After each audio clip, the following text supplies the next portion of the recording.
Personality development भनेको व्यक्तित्व विकास गर्नु पनि शिक्षाको व्यक्तिगत कार्य। त हामीलाई यहाँ धेरै जसो सोध्ने चाहिँ यो व्यक्तिगत विकासको कुरा सोध्न सक्छ। व्यक्तित्व विकास, व्यक्तित्व भनेको बाहिरबाट हेरिने रूप, रङ, आकृति होइन। तपाईको भित्र भएको ज्ञान, सिप र अवधारणा जुन छ त्यसको तपाईले कसरी प्रस्तुति गर्नुहुन्छ, समस्या समाधानमा त्यसलाई कसरी उपयोग गर्नुहुन्छ, त्यो कुरा तपाईको व्यक्तित्व विकाससँग जोडिन्छ। त्यस्तै जीवनको लागि तयारी, आवश्यकताको पूर्ति, व्यावसायिक निपुणताको विकास, आत्मनिर्भरता भन्नेको प्राप्ति र नैतिकताको विकास, यी सबै शिक्षाका व्यक्तिगत कार्य हुन्। अब यही कुरालाई यदि समाजमा व्यावसायिक निपुणताको विकास गर्ने भनौँ भने फेरि सामाजिक कार्य हुन्छ। व्यक्तिको व्यावसायिक निपुणताको विकास गर्ने भन्ने कुरा आउँदा व्यक्तिगत कार्य, सामाजिक समाजका लागि व्यावसायिक निपुणताको विकास गर्ने भनौँ भने सामाजिक कार्य। त्यही भएर यहाँ छुट्याउन एकदमै सजिलो छ। जहाँ व्यक्ति भनेर जोडिएर आउँछ त्यो सबै व्यक्तिगत कार्य, जहाँ समाज भनेर जोडिएर आउँछ त्यो सामाजिक कार्य। तर यी मध्ये पनि हामीले बिर्सन नमिल्ने चाहिँ के हो भने व्यक्तित्व विकास नै हो। हामीलाई यहाँनिर सोध्ने चाहिँ पर्सनालिटी डेभलपमेन्ट गर्ने भन्ने कुरा नितान्त शिक्षाको व्यक्तिगत कार्य हो। यो कुरालाई तपाईहरुले राम्रोसँग हेर्नुपर्ने हुन्छ। अब त्यसपछि सामाजिक कार्यमा जाउँ। सामाजिक कार्यमा जाँदा त्यही अघिको 4 वटा कार्य यहाँ जोडिन्छ। एउटा परम्परागत, प्रगतिशील, तटस्थ र क्रान्तिकारी। यी 4 वटा कार्य सबभन्दा बढी हामीलाई परीक्षामा सोध्छ। अब यहाँनेरि परम्परागत कार्यलाई, शिक्षाको परम्परागत कार्यलाई संरचनात्मक कार्य पनि भनिन्छ। ध्यान दिनुस् है, संरचनात्मक कार्य भनेकै परम्परागत कार्य हो र यसले समाजलाई यथास्थितिमा राख्न जोड दिन्छ। अर्थात् समाजलाई परिवर्तन नगर्ने, समाज सदैव यथास्थितिमा रहनुपर्छ भन्ने शिक्षाको कुन कार्य हो? अब हामीहरूले यहाँनेरि सामाजिक कार्य भनेर बुझ्नु पर्यो। एउटा तपाईलाई त्यहाँ सामाजिक कार्य, व्यक्तिगत कार्य, राष्ट्रिय कार्य भनेन। त्यहाँनेरि तपाईलाई परम्परागत कार्य, क्रान्तिकारी कार्य, प्रगतिशील कार्य भनेको छ भने त्यहाँनेरि परम्परागत कार्य भन्नु पर्यो। त त्यो सबै भनेको संरचनात्मक कार्य। त्यसको काम भनेको संरक्षण गर्ने नै हो र यथास्थितिमा राख्ने। त्यही भएर स्थायित्ववादी अवधारणा, शिक्षाको स्थायित्ववादी अवधारणा भनेकै यो सामाजिक कार्यभित्र पर्छ। सामाजिक कार्यभित्र जम्मा 4 किसिमका काम पर्छन्। त्यसमध्ये एउटा पहिलो काम के हो त? संरक्षण गर्ने। त्यो भनेको पिता पुर्खाको, हजुरबाहरूको पालादेखि जे चल्दै आएको छ त्यो चलनलाई, त्यो परम्परालाई जस्ताको तस्तै राख्ने र छोरा नाति पनातिमा हस्तान्तरण गर्दै जाने कार्य नै संरचनात्मक कार्य। जस्तै उदाहरणको लागि तपाईहरुले रानी पोखरीको पुनर्निर्माणमा विवाद सुन्नुभयो।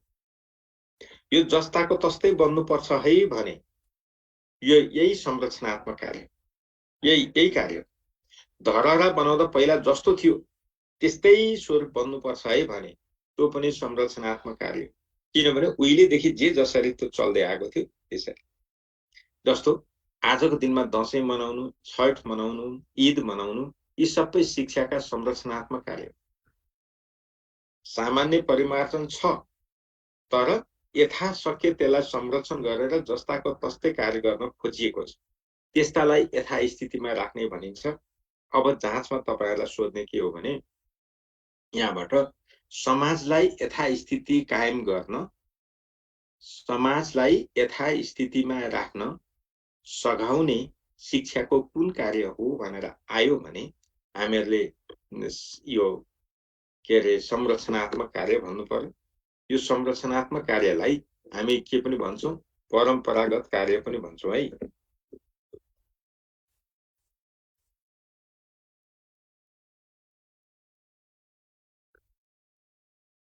यो परम्परागत कार्य पनि भनिन्छ। त्यही भएर यहाँनेरि तपाईले यो झुकिनु भएन।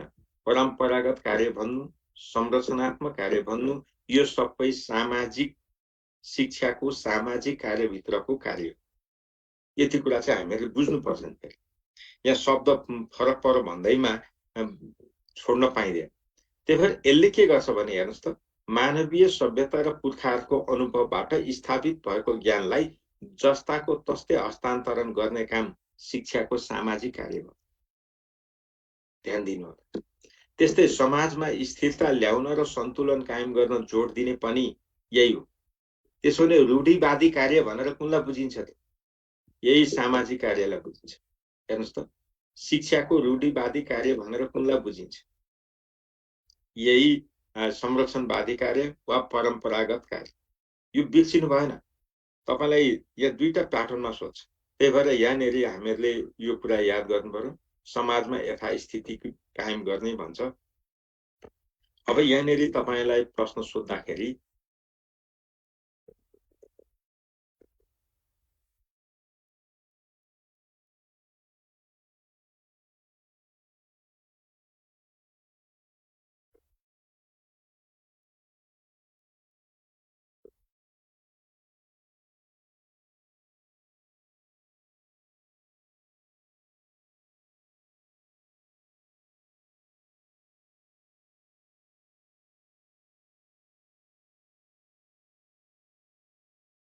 यस्तो प्रश्न तपाईहरुलाई धेरै पटक सोधेको छ।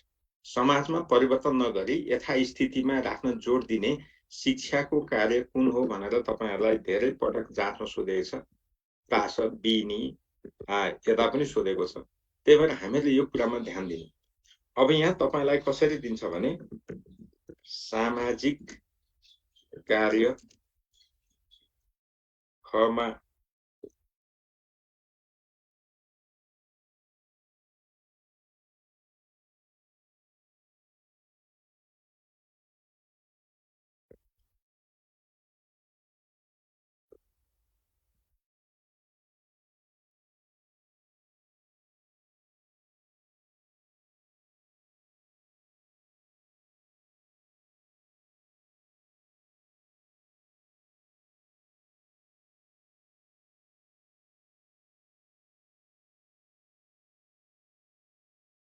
एउटा यो ढाँचाबाट तपाईलाई विकल्प दिन्छ। प्रश्न त्यही छ। प्रश्न त्यही छ। तपाईलाई सामाजिक कार्य, व्यक्तिगत कार्य, राजनीतिक कार्य, राष्ट्रिय कार्य भनेर दियो। अब अर्को तरिकाले तपाईलाई यहाँ सोध्दाखेरि के सोध्छ?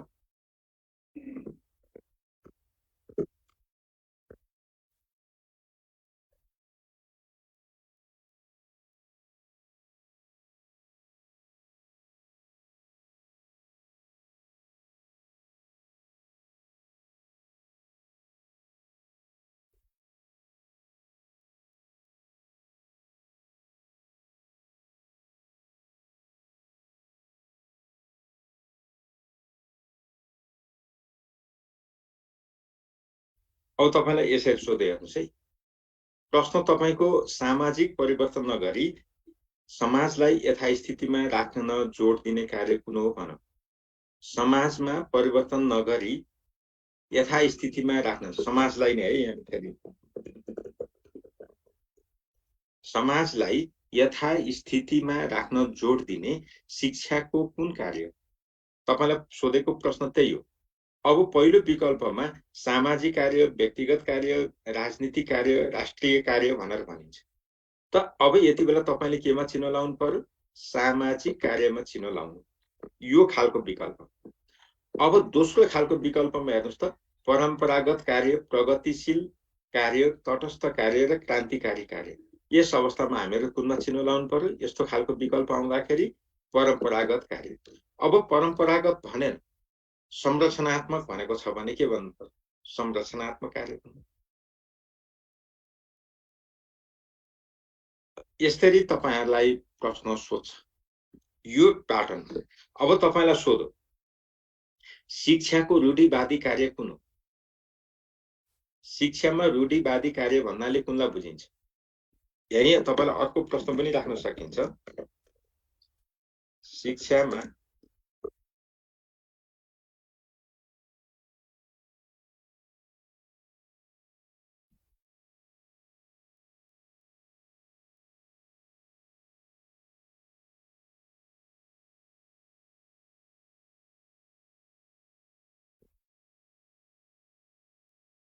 तपाईलाई यही सोध। शिक्षामा रूढिवादी कार्य भन्नाले कुनलाई बुझाउँछ भनेर यहाँ तपाईलाई सोधो। तपाईको यो दुईटै प्रश्न त फरक हुन् नि, प्रश्न फरक हुन् तर उत्तर एउटै। त्यही भएर यसरी जसरी पनि सोध्न सक्छ, हामीले कन्सेप्ट बुझ्नु पर्यो। त्यही भएर त शिक्षामा अलिकति कठिनाइ छ। अब तपाईले बुझ्नु भएको छ यो रूढिवादी कार्य भनेको, अनि यो मानवीय सभ्यता र पुर्खाबाट अनुभवबाट आएको ज्ञान, यस्ता कुरा बुझ्नु भएको छ भने तपाईलाई यो शिक्षाको सामाजिक कार्य हो। सामाजिक भित्र पनि चारवटा कार्य छन्। त्यो चारवटा मध्ये पनि परम्परागत कार्य वा संरक्षणवादी कार्य हो भनेर तपाईले भन्न सक्नुहुन्छ। त्यही भएर यस्तो कुराहरूमा तपाईहरुले ध्यान दिनुपर्छ। जाँचमा यस्तै प्रश्न सोध्छ है, यो कुरा ख्याल गर्नु। अब दोस्रो प्रगतिशील कार्य भन्छ।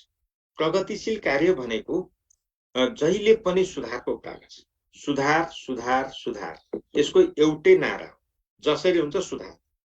हिजो कक्षामा विद्यार्थीले 90% अंक ल्याए भने त्यो त राम्रो हो नि, तर यसले के भन्छ? सुधार।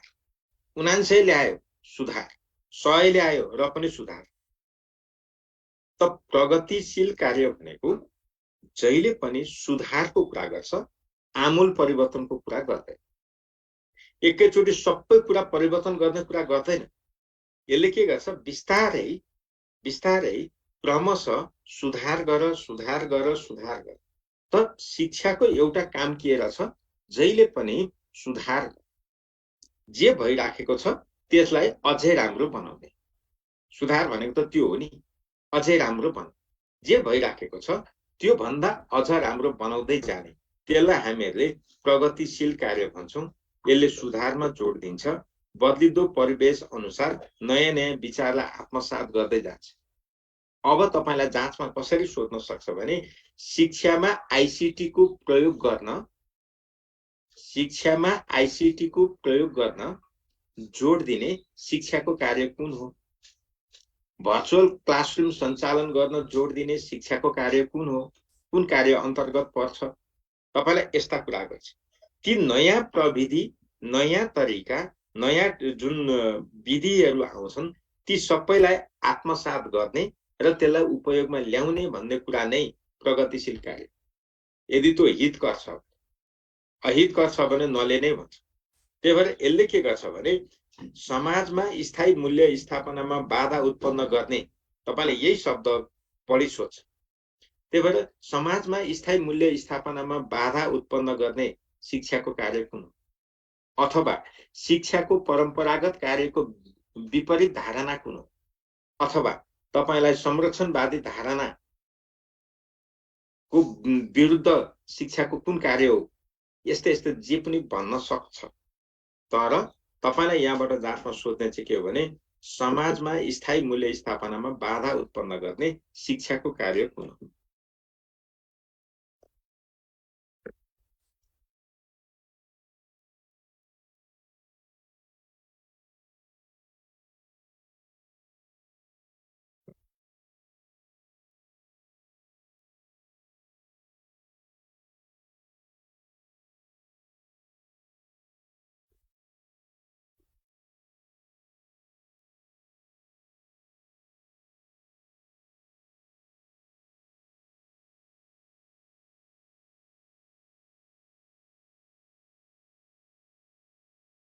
तपाईलाई यसरी नै हो, समाजमा स्थायी मूल्य स्थापना गर्नमा है अथवा स्थापनामा बाधा उत्पन्न गर्ने कार्य शिक्षाको कुन कार्य हो भनेर भन्यो। गर्ने शिक्षाको कुन कार्य हो भनेर भन्यो। अब यहाँ तपाईलाई दिने विकल्प पनि यसरी नै दियो एकछिनको लागि।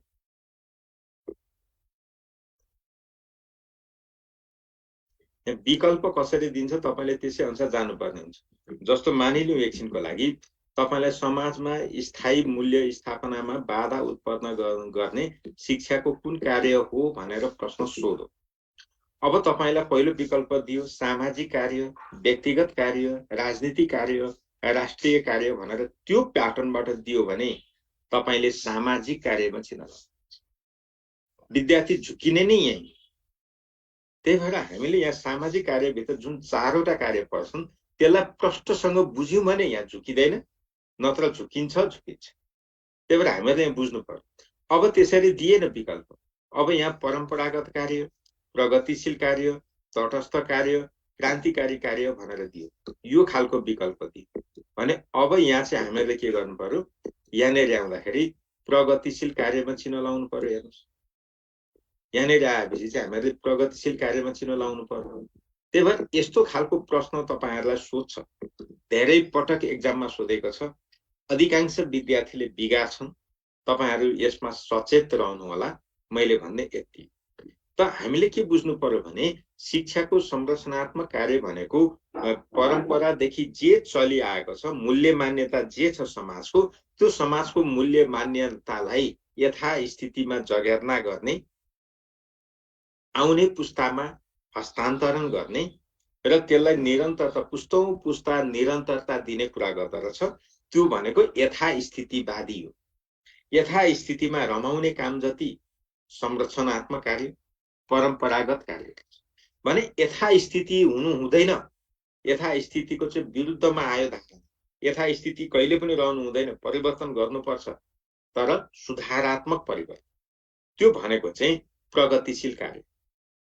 त्यही भएर यसले यो कुरालाई गर्छ र यसले नयाँ विचारहरूलाई आत्मसात गराउँदै जान्छ। त्यही भएर नयाँ विचारलाई आत्मसात गर्ने शिक्षाको कार्य प्रगतिशील कार्य।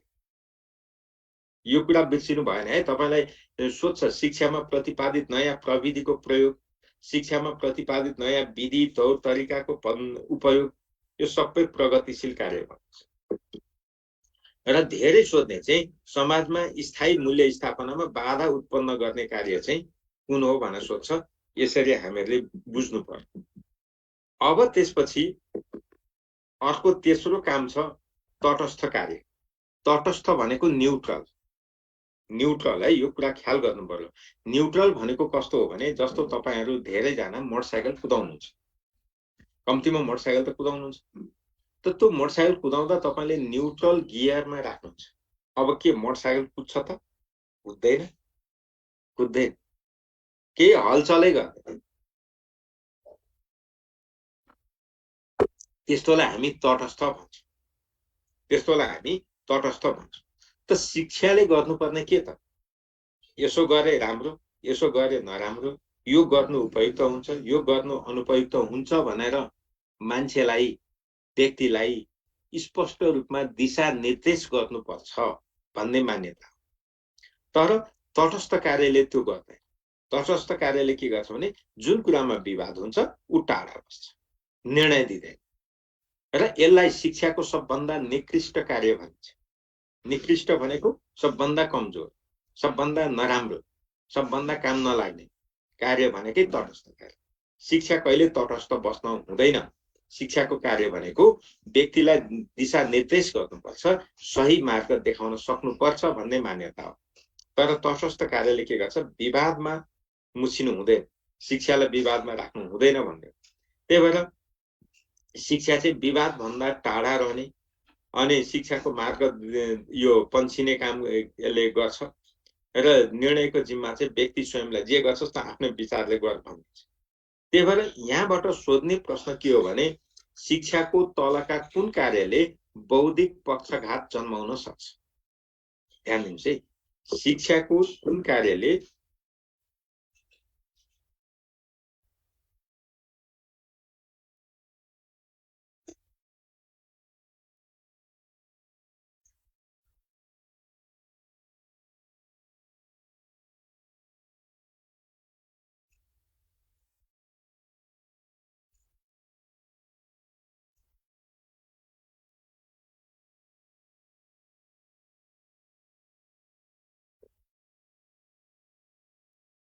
तपाईलाई यही सोध्नु। अब हामीहरूलाई विकल्प एकछिन अब हेर्नुहोस् त। अब सामाजिक कार्य, व्यक्तिगत कार्य, राजनीतिक कार्य, राष्ट्रिय कार्य तर्फको विकल्प आयो भने सामाजिक कार्यमा लगाउँछौँ। अब यहाँ तल परम्परागत कार्य, प्रगतिशील कार्य, तटस्थ कार्य यसरी दिएको छ भने हेर्नुहोस् है, यसरी दिएको छ भने हामी यसमा जाँदैनौँ। यसरी दिएको छ भने हामी अब यहाँनेरि फेरि परिवर्तन गर्छौँ। त्यही भएर प्रश्न एउटै हुन सक्छ, विकल्प कसरी दिएको छ त्यो विकल्प हेरेर मात्रै हामीले निर्णय गर्नुपर्छ भनेको कारण नै यही, नत्र त हामी त लड्छौँ, यहाँ लडिन्छ। हामीलाई परीक्षामा सोध्ने चाहिँ यस्तै हो, शिक्षाको कुन कार्यले बौद्धिक पक्षघात जन्माउन सक्ने खतरा रहन्छ अथवा जन्माउँछ, यो कुरा चाहिँ हामीहरूले हेर्नु पर्यो। यस्तै प्रश्न तपाईहरुलाई यहाँबाट सोध्ने, इन्टेलेक्चुअल प्यारालाइज गराउने शिक्षाको कुन कार्य? अब तपाईलाई यहाँनेरि कुन ढाँचाबाट विकल्प दिन्छ त्यो अनुसार गर्नु। हामीहरूले तटस्थ कार्य भनेर जान्यौं, तर परीक्षामा त्यो कुरा आएन। तपाईलाई सामाजिक कार्य, व्यक्तिगत कार्य, राजनीतिक कार्य, राष्ट्रिय कार्य भनेर आयो भने त हामी सामाजिक कार्यमा जानु पर्छ, किनभने सामाजिक कार्यभित्र जम्मा 4 वटा कार्य पर्छन्, त्यसमध्ये तटस्थ कार्य एउटा हो। किनभने हामीहरूले यो प्याटर्न चाहिँ बिर्सिनु भएन क्या। यो प्याटर्न सम्झियो भने तपाईको एक्जाम बिग्रिदैन, नत्र बिग्रिने सम्भावना रहन्छ। यो कुरा चाहिँ ख्याल गर्नु। ल अब त्यसपछि हामी चौथो कार्यमा जान्छौं, क्रान्तिकारी कार्य। यो क्रान्तिकारी कार्य भनेको यसले आमूल परिवर्तनको जोड गर्ने काम। आमूल परिवर्तन भनेको जरा पनि नराखिकिन सबै बदलिने। उदाहरणको लागि माओवादीले यो क्रान्तिकारी कार्यमा जोड दिएका हुन्। 10 वर्ष जनयुद्ध गर्दाखेरि एक क्रान्तिकारी कार्य। यो भनेको के हो भने मार्क्सको धारणा र यो चाहिँ शिक्षाले आमूल परिवर्तन गर्न सक्नुपर्छ भन्छ यसले। तर सबभन्दा धेरै नारा चाहिँ यही हुन्छ, तर प्रयोग चाहिँ हुन सक्छ। उदाहरणको लागि मानिलिउँ अहिले जति विद्यालय छन्, विद्यालय शिक्षाको गुणस्तर खस्क्यो। अब विद्यालय शिक्षाको गुणस्तर बढाउनु पर्छ भनेर यदि क्रान्तिकारी कार्यमा जाने हो भने, यो मोडलमा जाने हो भने यसले के भन्छ? अहिले भएका विद्यालय भवन सबै भत्काऊ, शिक्षकलाई घर पठाऊ, अब नयाँ संरचना बनाऊ, नयाँ ढाँचाबाट पढाऊ, हिजोका जे जति कोर्सहरू छ त्यो सबै फाल्देऊ, नयाँ सृष्टि गर भन्छ। त्यो क्रान्तिकारी कार्य। तर यथार्थमा व्यवहारमा त्यो सम्भव हुँदैन, सम्भवै छैन। मुखले नारा लाउन सजिलो छ, नत्र माओवादी अहिलेसम्म यत्रो वर्ष शिक्षा मन्त्रालय आएको, खै त एउटा क्रान्तिकारी कार्य कुन गरेर देखाउनुस् त? सक्दैन। माओवादी मात्रै, जो आए पनि सक्दैन। त्यो सम्भावना हुँदैन। कुन कार्य हुँदो रहेछ? प्रगतिशील कार्य। शिक्षाको प्रगतिशील कार्य चाहिँ दैनिक उसमा कार्यान्वयनमा आउँछ, तर क्रान्तिकारी कार्य कहिलेकाहीँ आकल झुकल केही विषयमा आउँछ। उदाहरणको लागि जस्तो एक समय सती प्रथाको अन्त्यको कुरा गर्यो, त्यो क्रान्तिकारी कार्य भयो। त्यस्तै अहिले छाउपडी प्रथा, जताततै त्यो छाउपडी गोठ भत्काउने, त्यसलाई चाहिँ निरुत्सान गर्ने, त्यस्ता कुरा चाहिँ हुन सक्छ। आंशिक रूपमा यो कार्यान्वयनमा हुन्छ। तर सबभन्दा धेरै शिक्षाको कुन कार्य हुन्छ भन्नु भने एउटा परम्परागत कार्य, दोस्रो प्रगतिशील कार्य। यो दुईटा कार्य चाहिँ सबभन्दा बढी समाजको लागि दैनिक जीवनमा उपयोगमा आइराखेको छ। त्यही भएर आमूल परिवर्तनमा जोड दिने शिक्षाको कार्य कुन हो भन्नु भने क्रान्तिकारी कार्य। यो पनि सामाजिक कार्यभित्र पर्यो। त सामाजिक कार्यभित्र के पर्दो रहेछ? समाजलाई यथास्थितिमा राख भन्ने पनि हुँदो रहेछ, बौद्धिक पक्षघात जन्माउने कुरा पनि हुँदो रहेछ, तटस्थ विवादमा नपर पनि भन्दो रहेछ, त्यो पनि सामाजिक कार्य रहेछ। सदैव सुधार गर, चित्त नबुझा, अझै सुधार, अझै राम्रो गर पनि शिक्षाको सामाजिक कार्यले नै भन्दो रहेछ। होइन सबै कुरा नष्ट गर, नयाँ सृष्टि गर, पुरै परिवर्तन गर, सबै बदली भन्ने पनि शिक्षाकै कार्य, सामाजिक कार्यभित्र पर्दो रहेछ।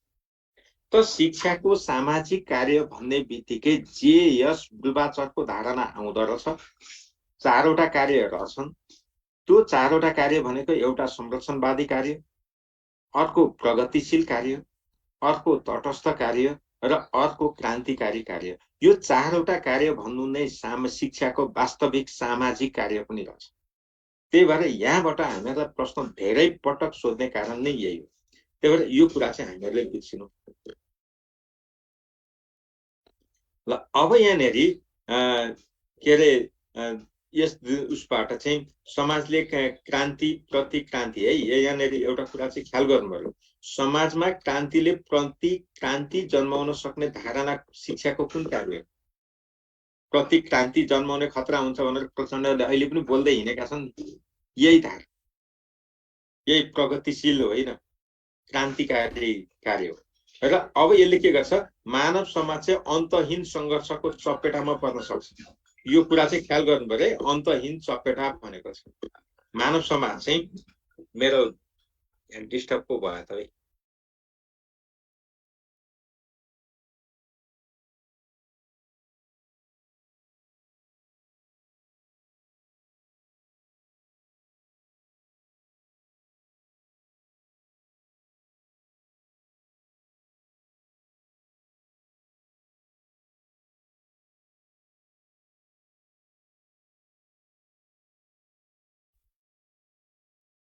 ल अब यति तपाईहरुलाई भनिसकेपछि यी शब्दहरू, यो टर्मिनोलोजीहरू, यो प्याटर्न चाहिँ तपाईहरुले बिर्सिन मिल्दैन। यो बिर्सिनु भयो भने गर्नु।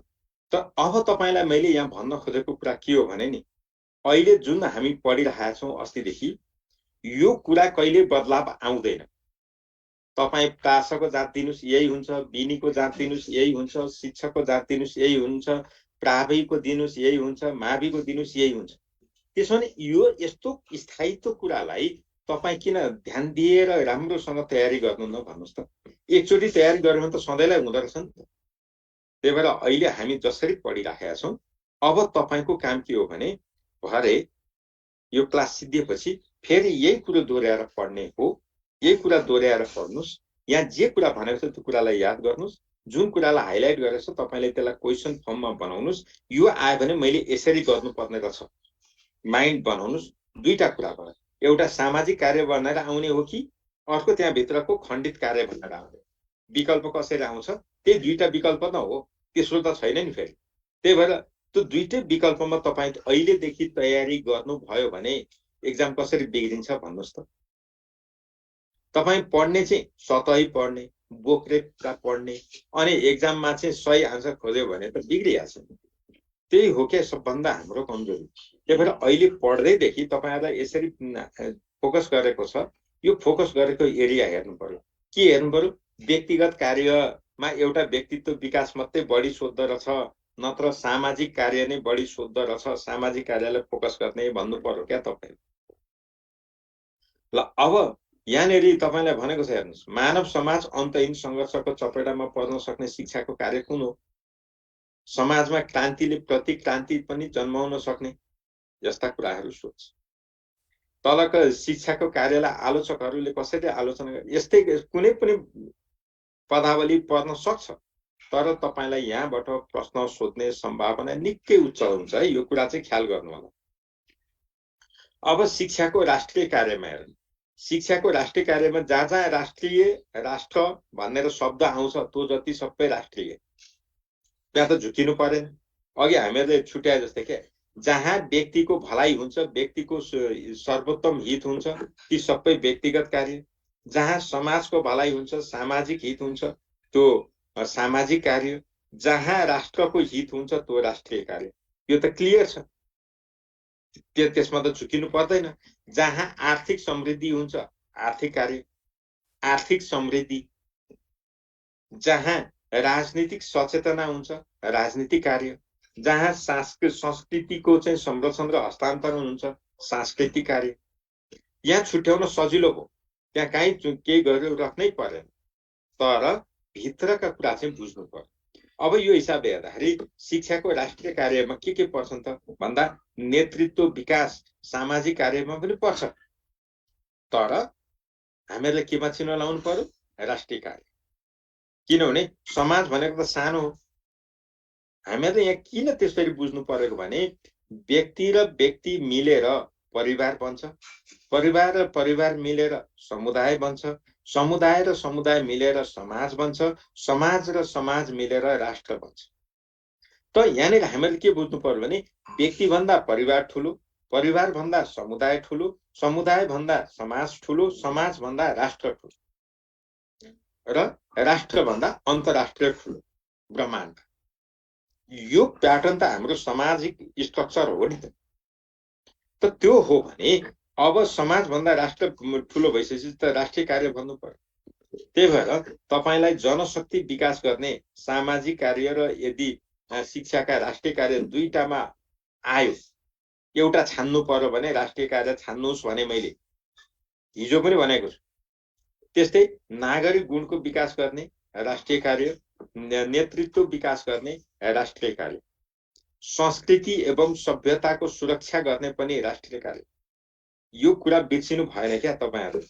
अब यसलाई तपाईले सामाजिक कार्य भन्न पाइयो त? पाइएन, झुकिन्छ। त्यही भएर यहाँनेरि तपाईले यसलाई चाहिँ राष्ट्रिय कार्यमा राख्नु पर्यो। यो कुरा याद गर्नु। अब राष्ट्रिय एकताको भावना विकास गराउने भन्ने बित्तिकै त यहाँ त झुकिँदैन। राष्ट्र प्रेमको कुरा राष्ट्रिय कार्य। त यहाँबाट तपाईलाई प्रश्न सोध्ने भनेकै जनशक्ति विकास गर्ने भनेर सोध्छ। जनशक्ति विकास गर्ने भनेको सामाजिक कार्य पनि हो, राष्ट्रिय पनि हो, अन्तर्राष्ट्रिय पनि हो, तीनटै हो। तर हरेक देश स्वतन्त्र हुन्छन्, हरेक देशको उद्देश्य फरक हुन्छ। हामीले हिजो उद्देश्य पढेका छौं। त्यही भएर उद्देश्य अनुरूप अरू कुरा निर्देशित हुन्छ। उद्देश्यले नै शिक्षालाई निर्देशित गरिरहेको हुन्छ। त्यही भएर यो चाहिँ जनशक्ति विकास भन्ने बित्तिकै राष्ट्रिय कार्यमा जानु होला, नजानु। त्यसपछि शिक्षाको अन्तर्राष्ट्रिय कार्य हुन्छ। अब तपाईलाई यहाँबाट सोध्ने प्रश्न चाहिँ के हो भने संस्कृतिको आदान प्रदान, प्रविधिको आदान प्रदान, जनशक्तिको आदान प्रदान। आदान प्रदान लिने दिने, ल्याउने भित्र्याउने, अरूलाई दिने पनि, यो दुईटै कार्य एकसाथ गर्ने जति कार्यहरू हुन्छ त्यो सबै अन्तर्राष्ट्रिय कार्य हो। यहाँ झुकिनु पर्यो।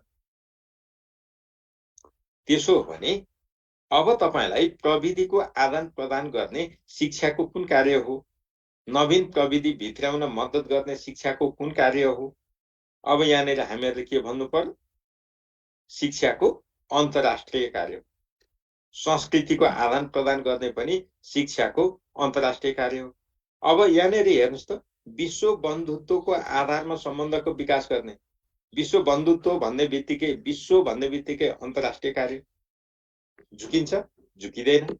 सह अस्तित्व र भाइचाराको भावना अन्तर्राष्ट्रिय कार्य, कहीँ झुकिँदैन। विश्व नागरिकको रूपमा विकास गर्ने, विश्व नागरिक, कुनै नेपाली भनेर भारतीय, नेपाली, बांग्लादेशी भनेर होइन, मान्छे भनेर गर्ने चाहिँ कुन त? अन्तर्राष्ट्रिय कार्य। त्यस्तै यहाँनिर हामीले जनशक्तिको विकास र आदान प्रदान भनौँ भने आदान प्रदान भन्ने शब्द आउने बित्तिकै हामीले यहाँनिर अन्तर्राष्ट्रिय कार्य भन्नुपर्छ। नत्र जनशक्तिको विकास मात्रै भनौँ भने त्यो चाहिँ राष्ट्रिय कार्य भन्नुपर्छ। हो, यही हो झुकिने। तपाईहरुलाई अघिदेखि मैले भन्दै गरेको कुरा यही हो। अब मानिलिउँ राष्ट्रिय कार्य छैन भने सामाजिक कार्यमा जानु पर्यो। त्यही भएर हामीहरूले कन्सेप्ट क्लियर हुनु पर्यो। सामाजिक कार्य पनि हो, राष्ट्रिय कार्य पनि हो, अन्तर्राष्ट्रिय कार्य पनि हो। तर यो तीनटै आयो र एउटा छान्नु पर्यो भने माथिका सबै भन्दिदा त तपाईलाई समस्या भएन। तर तीनटा आयो, एउटा छान्नु पर्यो भने हामीहरूले त्यति बेला शिक्षाको राष्ट्रिय कार्यमा जानु पर्यो। आदान प्रदान भन्ने शब्द आउने बित्तिकै अन्तर्राष्ट्रिय कार्यमा जानु पर्यो। संस्कृतिको संरक्षण भन्ने बित्तिकै फेरि राष्ट्रिय कार्यमा जानु पर्यो। यी कुरा चाहिँ बिर्सिनु भएन क्या। तपाईले यसमा चाहिँ तपाई अहिले पढ्दै यसलाई क्लियरली किताकाट गर्नुस्, तपाईलाई समस्या हुँदैन। र अब त्यसपछि शिक्षाको आर्थिक कार्य। आर्थिक कार्य भने के त? पैसा कमाउने कार्य। अरूसँग सम्बन्ध भएन। त पैसा कमाउने ठाउँ के त? एउटा व्यापार व्यवसाय गर्ने होला, जागिर खाने होला, उत्पादनमुखी कार्य गर्ने होला। त्यो जे भने पनि अब तपाईलाई हेर्नुस् त, जनस्रोतलाई जनशक्तिको रूपमा रूपान्तरण गर्ने कार्य शिक्षाको आर्थिक कार्य हो। हामीलाई जाँचमा सोध्न सक्छ। जनस्रोत भने के त? नागरिक। हामी जति व्यक्ति छौं त्यो सबै नागरिक हो। त यसलाई के को रूपमा लैजाने? जनशक्ति। जनशक्ति भनेको काहीँ न काहीँ बिकेको हुनु पर्यो। तपाईँ उत्पादनमूलक कार्यमा लागेको हुनु पर्यो, कुनै व्यवसाय गरेको हुनु पर्यो, बेरोजगार भएको अवस्था होइन, रोजगार भएको अवस्था। त्यही भएर जनस्रोतलाई जनशक्तिको रूपमा रूपान्तरण गर्ने भनेकै रोजगार हो है। यो कुरा ख्याल गर्नु होला, बेरोजगार होइन। बेरोजगार भयो भने शिक्षाको आर्थिक कार्यमा पर्दैन, त्यो भनेको रोजगार हो।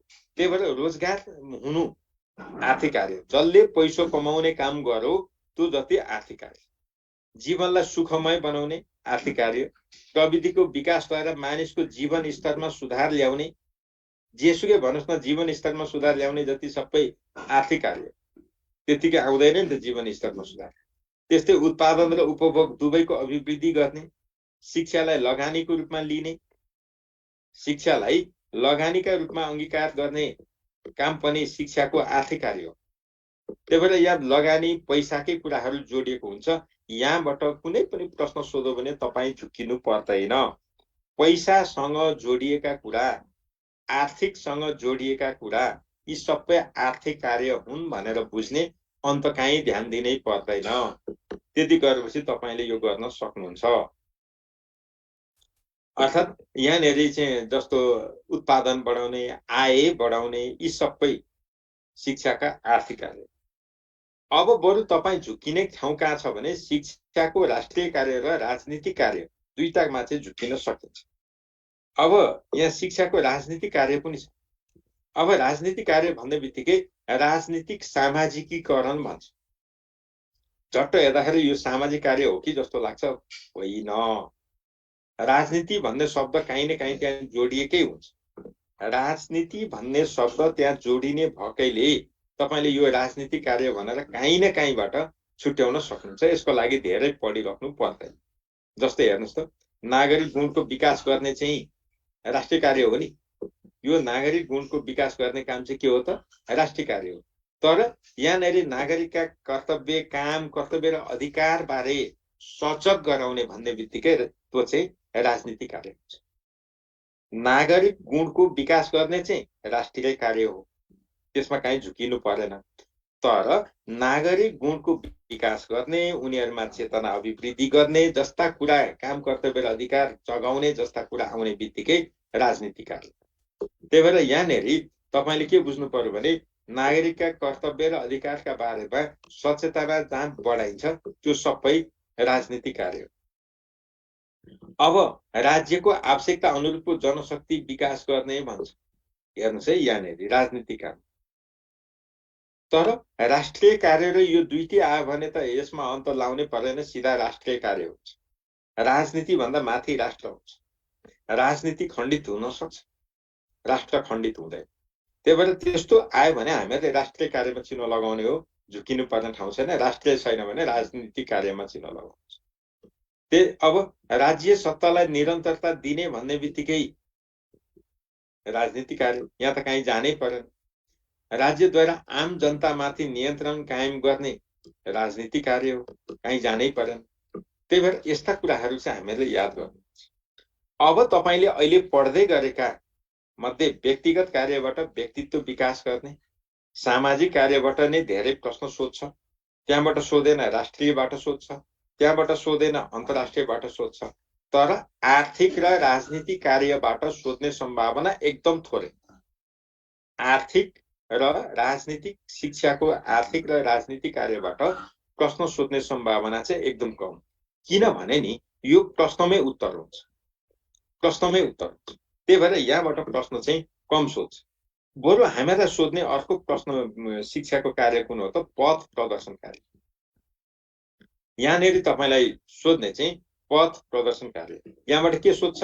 व्यक्तिका जन्मजात गुणहरूको समुचित विकास गर्ने शिक्षाको कुन कार्य? अब यहीँनेरि हो तपाईले बुझ्नु। त्यो भनेको के हो भने तपाईलाई सानैदेखि गायनमा शौखिन हुनुहुन्छ, गीत गाउन भनेपछि तपाईँ मरिहत्ते गर्नुहुन्छ भने तपाईले कुन शिक्षा दिनु पर्यो? संगीत शिक्षा दिनु। संगीतसँगै सम्बन्धित दिनुभयो भने तपाईको अन्तर्निहित क्षमता प्रस्फुटन गर्छ। त्यही भएर यो पथ प्रदर्शन कार्य हो शिक्षा।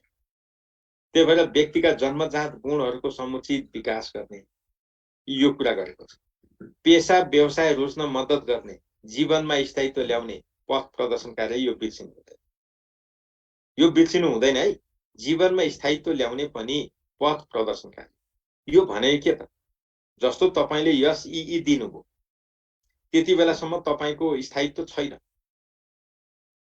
अब यसी दिइसकेपछि तपाईँ शिक्षा शास्त्र पढ्ने कि, ह्युमानिटिज पढ्ने कि, म्यानेजमेन्ट पढ्ने कि, साइन्स पढ्ने कि, तपाईको धार अब क्लियर। मानिलिउँ एडुकेसन पढ्नुभयो, शिक्षा शास्त्रमा तपाईँ आउनुभयो, त तपाईँ 11 मा शिक्षा, 12 मा शिक्षा, बिएड, एमएड, एमफिल, पिएचडी सबै कता गयो? शिक्षामै गयो। तपाईको अध्ययनले के पायो? स्थायित्व पायो। अब तपाईले शिक्षा पढेपछि जागिर खाने के त? शिक्षकमा, प्रशिक्षकमा, बिनीमा, प्रासमा अथवा शिक्षा अधिकृतमा। त जता गए पनि तपाईँ कहाँ अल्झिनु भयो? शिक्षाभित्रै अल्झिनु भयो। त्यही भएर त्यसलाई के भन्यो? स्थायित्व। अहिले तपाईँको स्थायित्व भइसकेको छ। जागिर खानुस् कि नखानुस्, तपाईँ जाने भनेको शिक्षणमै हो। हेर्नुहोस् ती। त्यही भएर पेसा व्यवसाय रोज्न मद्दत गर्ने, जीवनमा स्थायित्व ल्याउने शिक्षाको पथ प्रदर्शन कार्य हो है। यो झुकिनु भएन। अब त्यसपछि सामयिक सूचनाहरूको विश्लेषण र उपयोग गर्न सक्ने क्षमता कुन कार्यमा पर्छ? यो पनि पथ प्रदर्शन कार्य हो। अब व्यक्तिको रुचि अनुसारको शिक्षा लिनु पथ प्रदर्शन कार्य, तपाईको इच्छा अनुसारको शिक्षा लिनु। त्यही भएर यी कुराहरूलाई एकदमै मसिनो गरी हेर्नुस्। हामीले यी कुराहरू हेर्यौं भने यहाँबाट प्रश्न सोध्ने एकदमै प्रबल सम्भावनाको क्षेत्र हो। अर्थात् शिक्षाका कार्यबाट प्रश्न सोध्ने एउटा प्रबल सम्भावनाको क्षेत्र हो। तर यसरी तपाईले अब जसरी अहिले हामीले साना साना कुरालाई फोकस गरेर पढ्यौं, त्यसै गरी तपाईले घरमा तयारी गर्नुभयो र यसलाई क्लियरली छुट्याउन सक्नुभयो भने यहाँबाट जीवनभर तपाईलाई प्रश्न सोधोस्, कहिल्यै गल्ती। त्यही भएर यहाँ परीक्षाको हिसाबले मात्रै होइन, यो आजीवन मलाई काम लाग्ने रहेछ, यो त चेन्ज हुँदैन नि। यो चेन्ज हुँदैन। भोलि तपाईले मानव द्वितीय श्रेणीको जाँच दिँदा पनि तपाईलाई यो काम लाग्छ। त यस्ता कुराहरूलाई तपाईले पर्मानेन्टली तपाईले याद गर्नुपर्छ, बुझ्नुपर्छ र यसलाई क्लियरली भन्न सक्ने क्षमतामा तपाईँ बस्नुपर्छ। त्यो भने यहाँबाट सोधेका प्रश्नहरू बिग्रिँदैन। बल्ल हामीहरूले शिक्षाको अर्थ, उद्देश्य, कार्य तीनटा काम पढ्यौं है। अब यति पढ्दै गर्दाखेरि तपाईलाई अर्थबाट सोधो भने यता सोध्दैन, कार्यबाट सोधो भने उताबाट सोध्दैन, परिभाषाबाट सोधो भने यताका कुरा सोध्दैन। यिनीहरू मध्येबाट क्वेसन त पक्का सोध्छ नि फेरि। त्यही भएर हामीहरूले यी कुराहरूलाई एकदमै सूक्ष्म अध्ययन चाहिँ गर्नै पर्छ, नत्र हुँदैन है। परीक्षा राम्रो हुँदैन। परीक्षा राम्रो बनाउनलाई अहिले भनेको कुरा हेर्नु। कमल नेपालीजी, तपाईलाई कहाँ साह्रो पर्यो भन्नुस् त। सर नमस्कार। हजुर नमस्कार, भन्नु न। सर यो जुन अहिले यो क्लास हामीले लिइरहेको छौँ, यसले तीनै तहलाई पुरा फुल्ली कभर गर्ने हो सर? अरु क्लास लिनु पर्दैन? नै, एकदम मजाले। त्यही भएर त यो तपाईहरुलाई मैले अहिले भन्दैछु, यो भनेको तपाईहरुको बेस हो के। शिक्षाको जति पनि कोर्सहरू छ, तपाईहरुको चाहे प्रासको, बिनीको, कुनै पनि प्रदेशका जति छन्, यो नपढिकिन हुँदैन। सबैमा छ यो, सबैमा छ यो, किनभने बेस हो क्या। त्यही भएर यो बेसलाई तपाईहरुले राम्रोसँग क्याप्चर गर्न सक्नुपर्छ। कुरा नै त्यति हो। यदि तपाईले अहिले यसलाई राम्रोसँग, अहिले त तपाईसँग हतार छैन, कुनै स्ट्रेस छैन, तनाव पनि छैन, तपाई काम के त भन्दा पढ्ने बुझ्ने, नबुझेको कुरा सोध्ने। त यति बेला यो मौका तपाईले गुमाउनु हुँदैन। तपाईहरुले के गर्नु पर्यो भने घरमा गएर पनि यही कुरा दोहोर्याएर पढ्नु पर्यो। अरु सबै काम छोडेर पनि दोहोर्याउनु पर्यो, सबै कुरा छोडेर पनि दोहोर्याउनु पर्यो। त यति कुरा दोहोर्याइसकेपछि तपाईको मेमोराइज हुन्छ। अब त्यसपछि तपाईले यसलाई सधैँ के अरे रिभिजन गर्नुभयो भने 7 दिनसम्म तपाईँ लगातार रिभिजनमा जानुभयो भने यो कहिले जिन्दगीभर पढ्नै पर्दैन।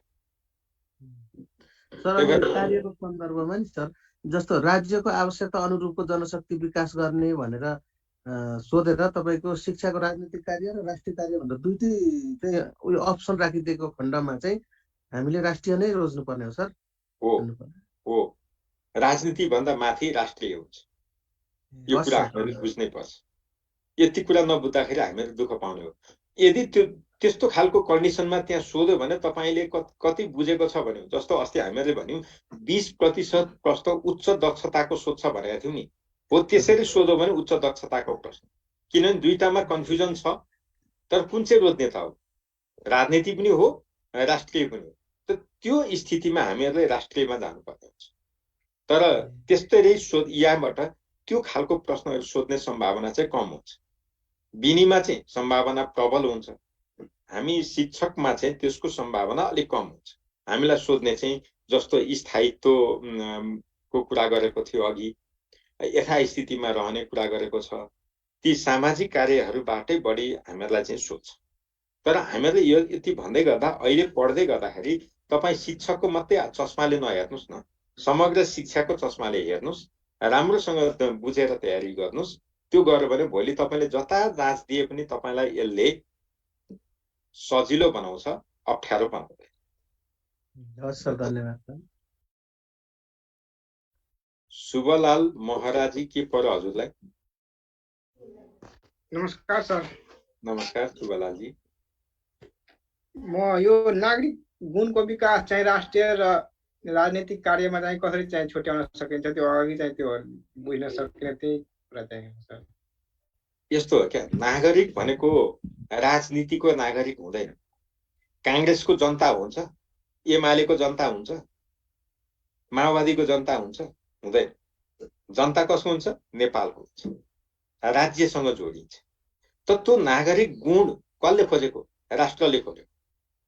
मात्रै फरक के हो भने अब त्यो राज्य चलाउने, सञ्चालन गर्ने संयन्त्र सरकार भनेर भन्छौं, त्यो कसले चलाउँछ त?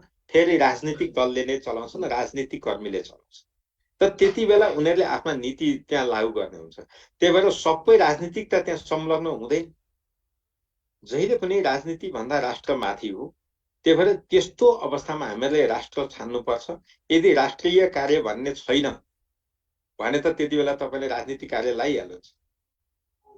त्यही भएर झुकिने ठाउँ छैन। त्यो दुईटा आयो र एउटा छान्नु पर्ने अवस्था आयो भने हामीले सबभन्दा माथिल्लो जुन हो त्यो छान्नु पर्छ। अघिदेखि हामीले गर्दै आएको प्याटर्न त्यही हो। शिवलालजी बुझे सर, धन्यवाद।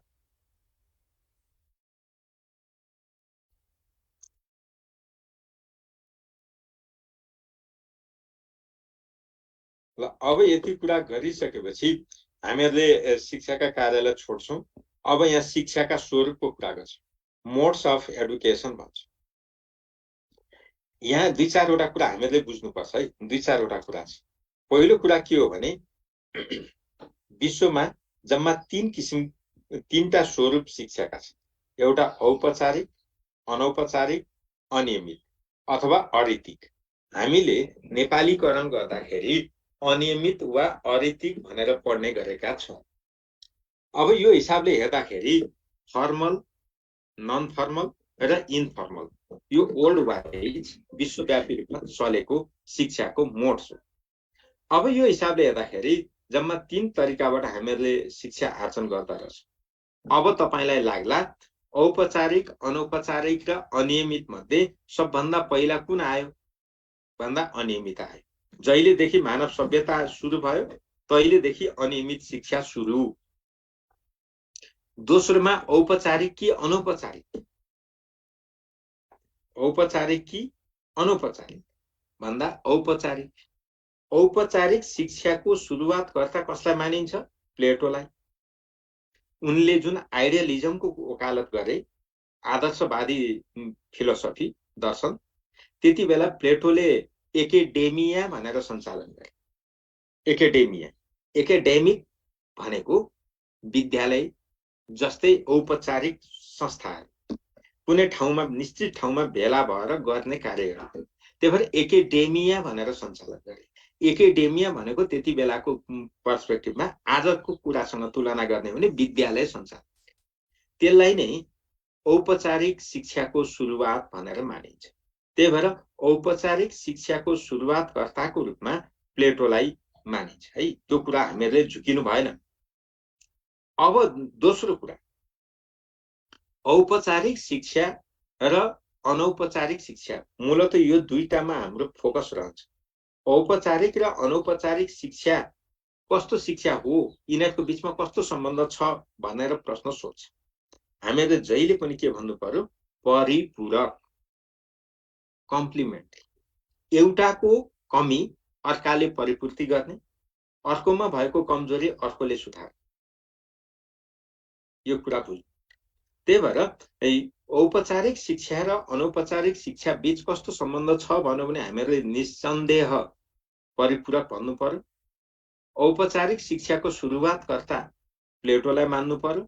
अब हाम्रो नेपालको कुरा गरौँ। नेपालमा सबभन्दा पहिला कुन शिक्षा सुरु भयो? अनियमित अथवा अनैतिक, त्यसमा त हामीले कहीँ भन्नै परेन। तर औपचारिक र अनौपचारिक मध्ये पहिली कुन शिक्षा आयो? सीधा औपचारिक शिक्षाको सुरुवात 1910 मा दरबार हाई स्कुलबाट भयो नेपालमा।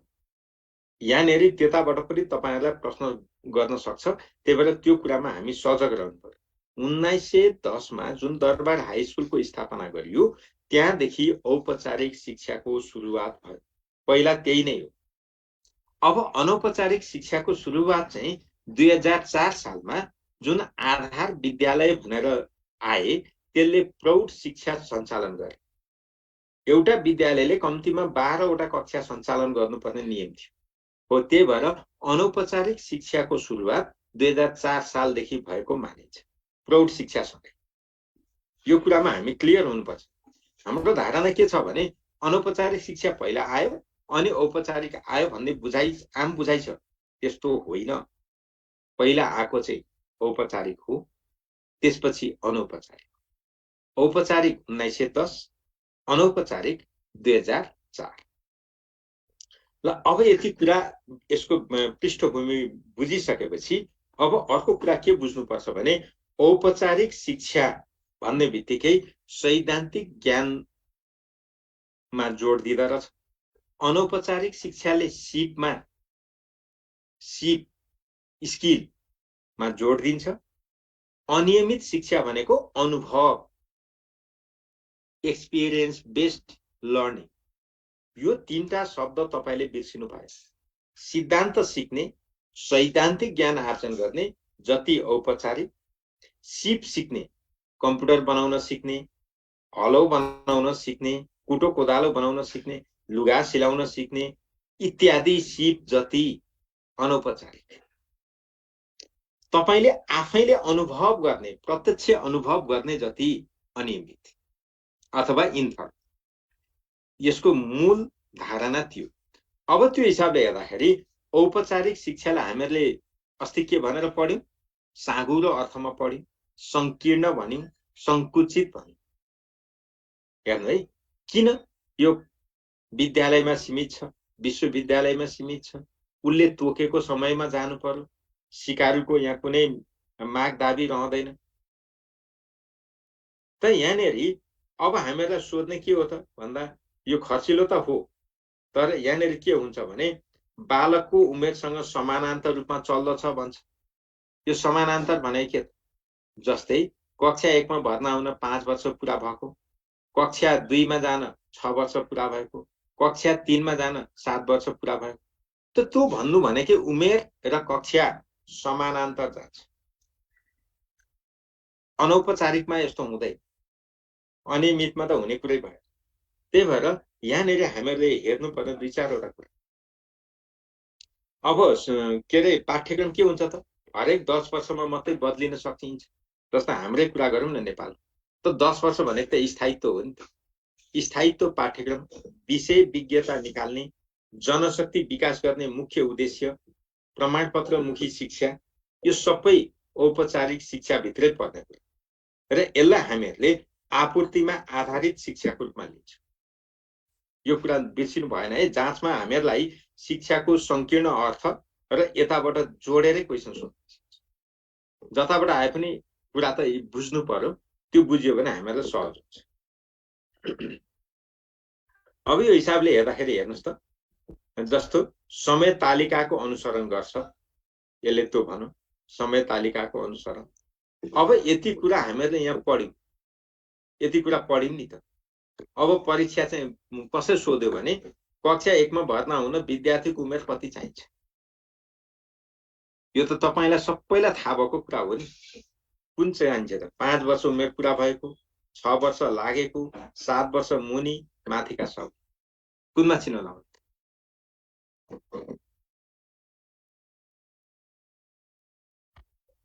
अब तपाईलाई यस्तो खालको प्रश्न सोधियो, 5 वर्ष उमेर पुरा भएको, यो पनि ठीक। 5 वर्ष उमेर पुरा भएको भनेकै 6 वर्ष लागेको, यो पनि ठीक।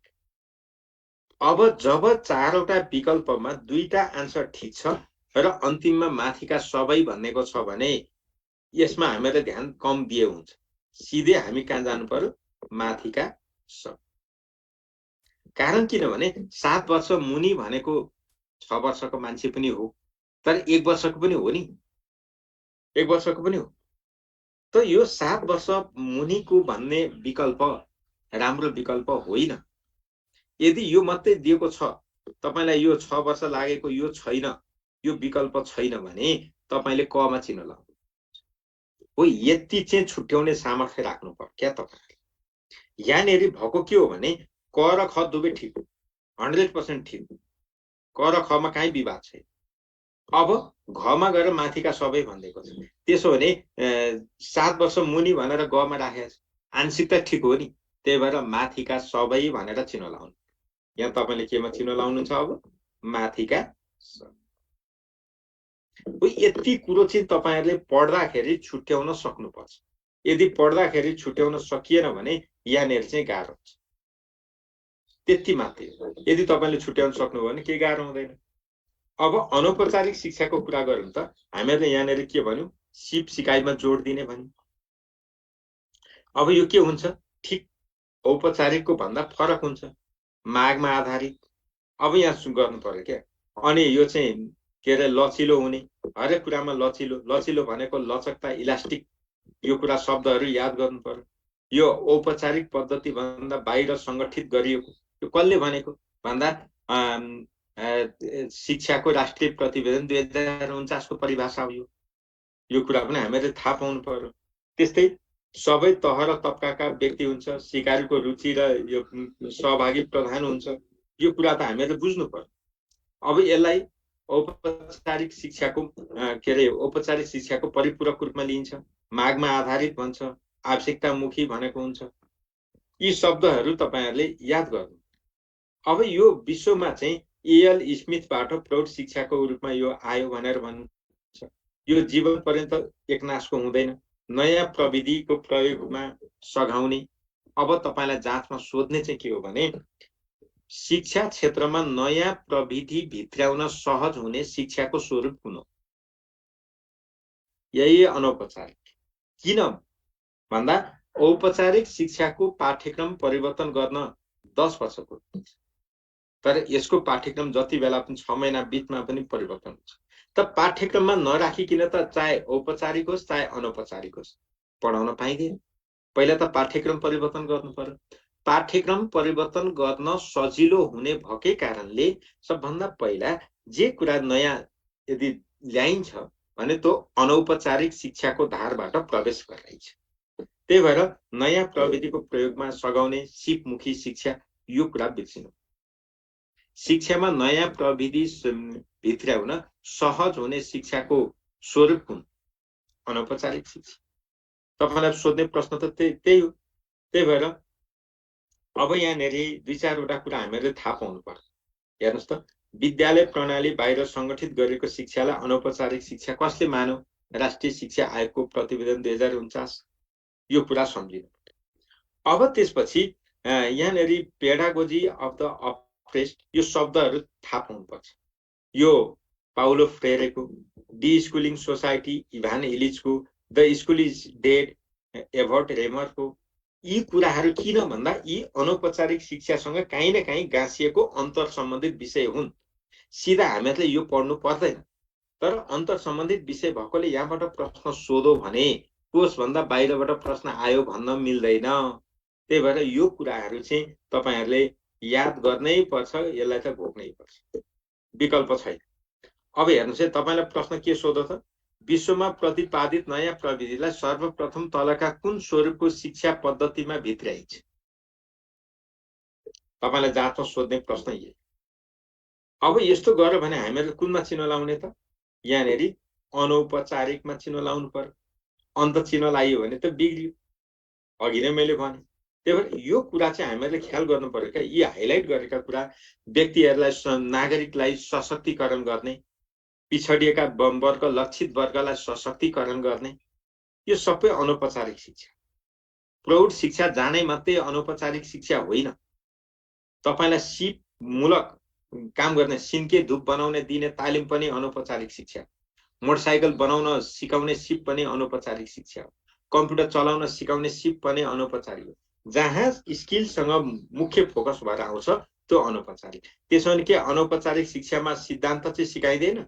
सिकाइन्छ। तर सिद्धान्त के हुन्छ? गौण हुन्छ। प्राथमिक के हुन्छ? सिप हुन्छ। त्यस्तै औपचारिकमा प्राथमिक के हो त? सिद्धान्त। अनि सिप चाहिँ के हो? गौण हो। सिक्दै नसिक्ने त होइन नि। त्यही भएर यो कुरा चाहिँ तपाईहरुले बुझ्नुपर्छ। अब यति कुरा गरिसकेपछि हामी अरितिकमा जान्छौँ। यसमा जाने भनेको के हो त? अनुभवमा जोड दिन्छ। यसलाई फर्स्ट ह्यान्ड नलेज पनि भनिन्छ। तपाई आफैले पहिलो लिएको ज्ञान। त्यही भएर यो व्यक्तिको अनुभव केन्द्रित शिक्षा हो। परिवेशसँग अन्तर्क्रिया गरेर सो अनुभवबाट सिक्छ। पाठ्यक्रम हुँदैन। जन्मदेखि मृत्युसम्म निरन्तर चल्छ। अवसर र अनुभवमा सिकाइ हुन्छ। रुचि र सन्तुष्टिमा निर्भर गर्छ। पूर्ण स्वतन्त्र हुन्छ। आकस्मिक र स्वत प्राप्त हुन्छ। यो कुराहरू यहाँ भनिएको छ। ख्याल गर्नुस् है। अब तपाईले यहाँबाट प्रश्न के सोध्छ त? तलका कुन स्वरूपको शिक्षामा सिकारु सिक्नका लागि पूर्ण स्वतन्त्र हुन्छ? ल भन्नुस्। अब यहाँनिर हामीले के भन्यौं? यो पूर्ण स्वतन्त्र भनेर पढिसकेका छौं। त अब यहाँ हामीले केमा चिन्ह लाउनु पर्यो? अनियमितमा चिन्ह लाउनु पर्यो। अन्त चिन्ह लाइयो भने गल्ती हुन्छ। हो, यति हो तपाईहरुले बुझ्नु पर्यो। यति कुरा यहाँ बुझ्नु भयो भने यो औपचारिक, अनौपचारिक र अनियमितको कुरा गर्न सक्नुहुन्छ। अब यो तीनटालाई तुलना गरेर हेर्नुस् त। औपचारिक शिक्षामा जे छ, अनौपचारिकमा पनि त्यही छ। तर अनियमितमा ती सबै छैनन् है। अब तपाईलाई सोधो, व्यक्तिको जीवनमा तत्काल देखा परेका समस्या समाधानमा सघाउने शिक्षाको स्वरूप कुन? तत्कालको समस्या समाधान गर्ने अरिति, भोलिका दिनमा, आगामी दिनमा, भविष्यको चिन्ता गर्ने औपचारिक, वर्तमानको चिन्ता गर्ने अनौपचारिक। मैले भनेको शब्द याद गर्नु होला है तपाईहरुलाई बुझ्नको लागि। भविष्यको कुरा गर्छ औपचारिक, वर्तमानको कुरा गर्छ अनौपचारिक, तत्कालको कुरा गर्छ, वर्तमान भित्र पनि तत्कालको कुरा गर्छ अनियमित। यो तीनटा कन्सेप्ट तपाईले सम्झिनु भयो भने यहाँ डराउनु पर्दैन।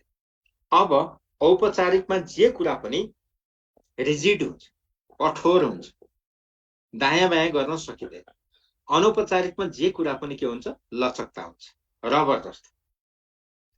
काठको लट्ठी जस्तो चाहिँ औपचारिक शिक्षा। तन्कायो, दायाँ बायाँ गर्न खोज्यो, पिटिक्क भाँचिन्छ। तन्काउन, बढाउन केही गर्न मिल्दैन।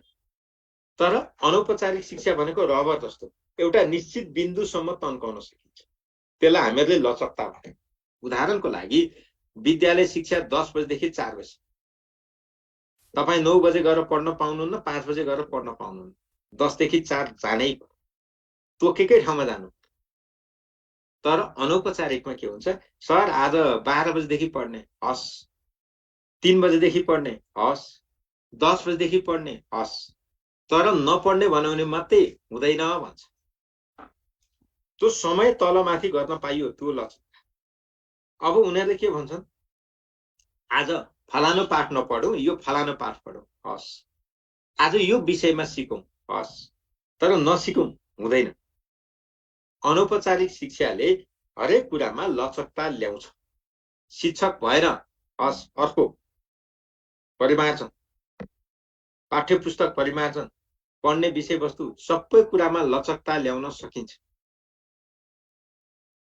तर औपचारिक शिक्षामा हुँदैन। उदाहरणको लागि परीक्षा अनौपचारिक शिक्षामा पनि हुन्छ। तर के हुन्छ, परीक्षा त सर 2 बजेदेखि गरौँ है भोलि भन्यो भने हस्। तर औपचारिकले त्यसो भन्दैन। जति तोकिएको छ, जहाँ तोकिएको छ त्यही टाइममा त्यही समयमा तपाईँ जानै पर्यो। 1 मिनेट पनि तपाईँलाई तलमाथि हुन दिँदैन। त औपचारिक शिक्षा के रहेछ, चाहे उद्देश्य, योजना, संरचना, उमेर जेसुकै होस्, सबैमा कठोर, लट्ठी जस्तो कडा,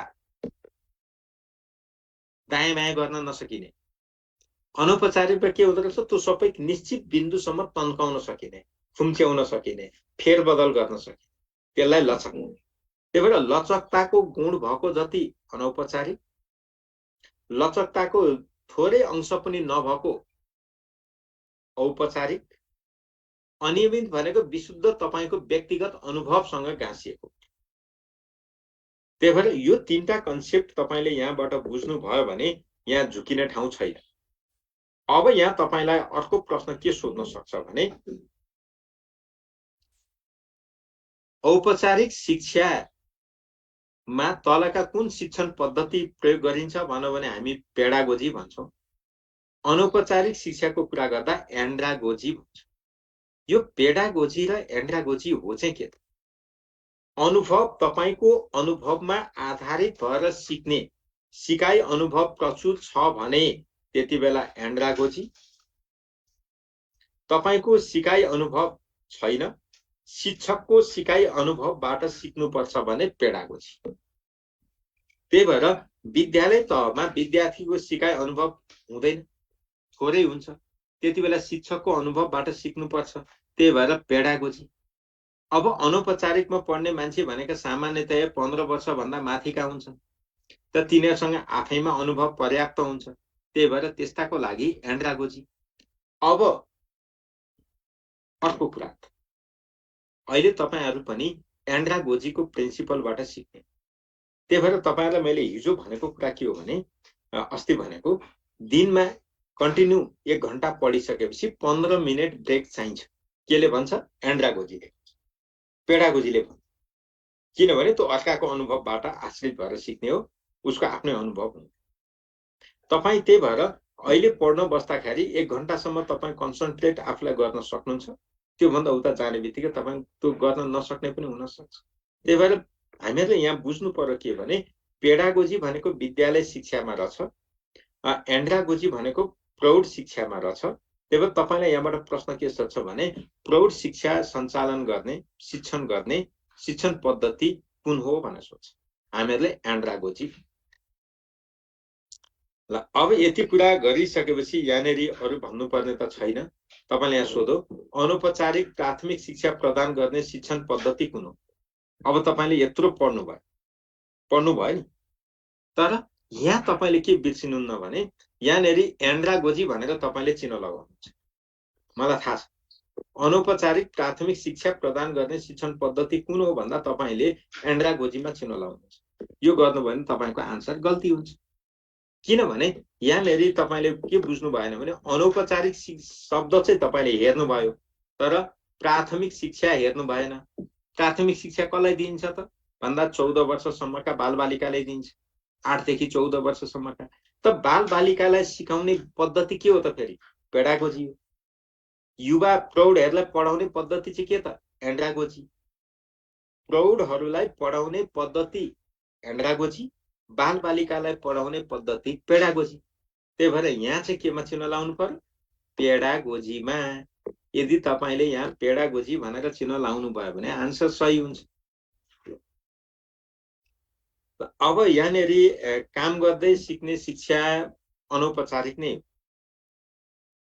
काम गर्दै सिक्ने शिक्षा अनौपचारिक नै हो है विष्णुजी, अनियमित भन्न मिल्दैन। किनभने काम गर्दै सिक्ने भनेको त्यहाँ पाठ्यक्रम हुन्छ नै। जब पाठ्यक्रम हुन्छ त्यहाँ अनियमित इन्फर्मल हुँदैन। अब काम गर्दै सिक्ने शिक्षा औपचारिक पनि हो, औपचारिक पनि हो। यो कुरा ख्याल गर्नुहोस्। तर औपचारिकमा जस्तो मानौँ न अहिले CTVT को कोर्स हेर्नुहोस्, CTVT को जुन जब इन्डक्सन ट्रेनिङ भनेर जान्छ त्यो यही तपाईँले भन्दै गरेको काम गर्दै सिक्ने हो, त्यो भनेको औपचारिक नै हो। तर नेपालको कन्टेक्स्टमा तपाईँ कुरा गर्नुहुन्छ भने धेरै जसो काम गर्दै सिक्ने शिक्षा अनौपचारिकमा पर्छ। प्राविधिक जुन CTVT बाट सञ्चालन गरेको जति चाहिँ जुन सञ्चालन गरिरहेको छ त्यो चाहिँ औपचारिक। जस्तै सुदूरपश्चिम विश्वविद्यालयले अस्ति इजरायल पठायो नि कृषि पढ्दै गरेका विद्यार्थी, त्यो औपचारिक, त्यो औपचारिक उनीहरूको पाठ्यक्रम भित्रै पर्ने कुराहरू। त्यही भएर तपाईलाई यहाँ विकल्प कसरी दिन्छ त्यसरी छान्नुपर्छ है विष्णु जोशीजी। मैले तपाईलाई यो कुरा गरेँ, यस्ता प्रश्नहरू सोद्धाखेरि हामीहरूले गल्ती गर्नु हुँदैन।